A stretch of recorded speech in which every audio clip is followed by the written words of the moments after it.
Actually, they're trying to define yoga, but in the scientific parlance, they're calling it as quantum entanglement. It is just that we wouldn't call it entanglement, there is a quantum coherence.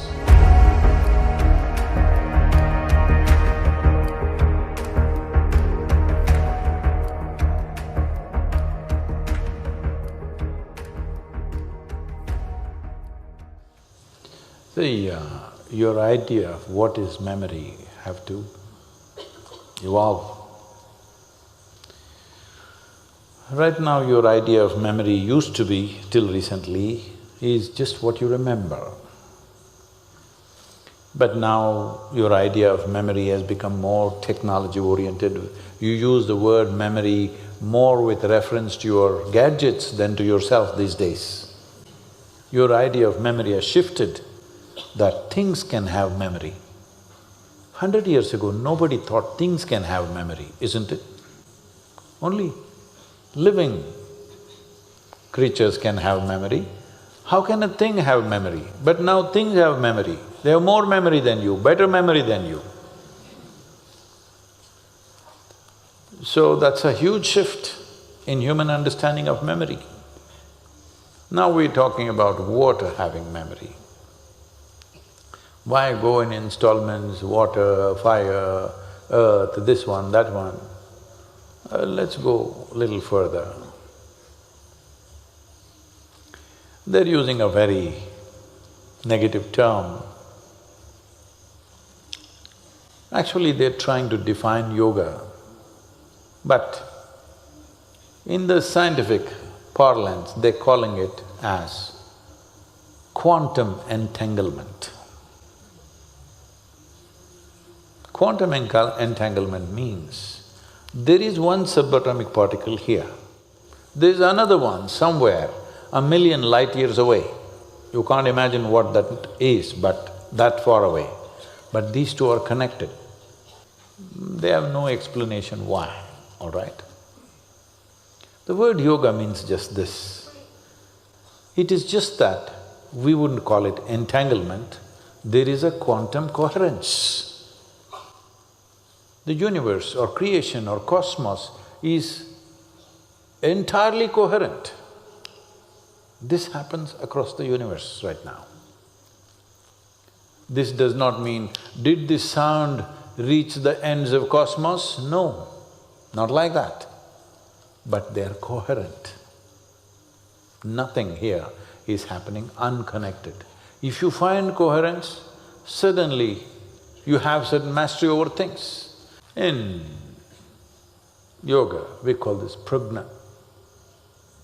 Pragna travels faster than light because it doesn't travel, it's just everywhere. Like I'm talking about this being cannot travel, it's everywhere, so it need not travel. You can call it divine, you can call it God, you can call it being, you can call it Pragna, or you can call it quantum. But essentially, because it's everywhere, it looks like the same thing is happening everywhere, that means it traveled from here to there to there, no. It's everywhere, so it need not travel. This is what being also means, that there is nowhere to go because everything is here. Everything is here. For one who is willing, everything is here. For one who comes in installments, installments means you have to go from one to another, another to another. That's a nice way of saying it. Generally I say it's a constipation. When life happens in installments, then it's a problem. Because how many installments do you want to break this life into? Because the nature of life is such that if you break it into 1,000,000,000 installments, still it'll not be complete, the picture is not complete. Because it's all here, it's not in 1, 2, 3, 4, 5. So, if water has memory, does stone have memory? Of course. Does air have memory? Of course. But that will sound ridiculous because where is the memory in the air? Well, see, all of you today are using phones. It is not wired, it's coming through the air, isn't it? Hello? Memory is traveling through the air, so is there memory in the air? You shouldn't even ask me that question anymore because all of you are using the applications. But that is still rudimentary compared to how the cosmos is. It is not that something is traveling from somewhere to somewhere. There is nowhere to travel because what you call as everywhere and nowhere are not two different things. There is no somewhere, that's all. There is everywhere and there is nowhere. Somewhere is an illusion. But right now, somewhere is the only reality you have. Everywhere and nowhere is an illusion in your experience, isn't it? Hello? Somewhere is reality, I am somewhere. Am I nowhere? Am I everywhere? That is the whole thing. Everywhere and nowhere are the reality. Somewhere is an illusion. See, right now, you are a somebody. Hello? Not today, after 100 years, all of you. Me little sooner, but all of you 100 years later, if we bury all of you right here, there is no somebody, there is just the same garden. Hello? Yes or no? There is no your body and my body, there is just a body of earth. So, just the difference is, do you realize that now or will you realize that when it happens? This is not just with the earth, this is with the whole creation. You are either one with it or you are not. This is not an imagination. I go on thinking I am one with the cosmos, you will go nuts. But that's how it is. When it happens experientially, it is tremendous. When it happens psychologically, you will lose it. If psychologically, if you think I'm everywhere, you're a serious problem. Psychologically, physiologically, you're somewhere. But the fundamental reality is this. So, this whole process of segmenting this and saying is, oh, there is memory in water, we accept it. But is there memory in air? Is there memory in fire? Is a keyhole vision of life. If you go on looking at life like this, if you stay here for 1 billion years, still you will know a tiny piece of it, that's all. Nothing wrong, but it's most inefficient way to exist. Because we are interested in application, we are not interested in knowing. How can I use it? Need-driven. All scientific research right now is need-driven. How can we use it?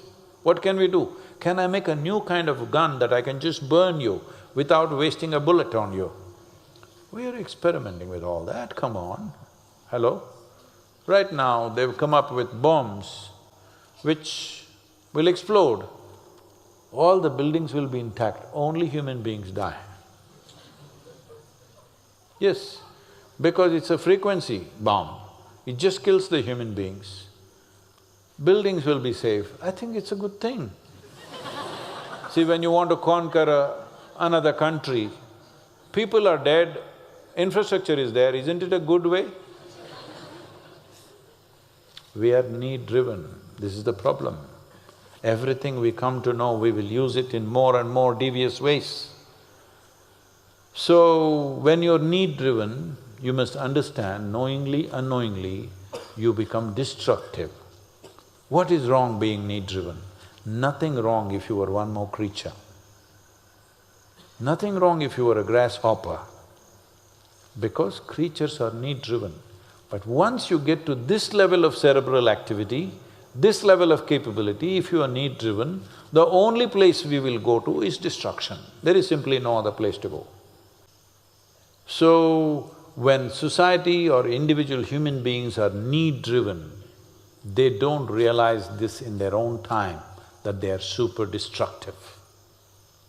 Because need is not a path that will end somewhere, it's an endless path.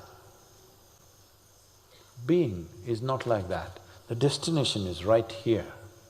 You don't have to go anywhere. The destination is right here. It is not light years away. When there is coherence between a subatomic particle, a brainless subatomic particle has coherence with another one 1,000,000 light years away, with this bigger brain, you must be able to find coherence, isn't it, with everything in the universe. This is called yoga. Yoga means union. Union means you are in coherence with the whole creation. Nothing to do because you're already fully equipped and here. Just learning to use the equipment without messing yourself up, that's all.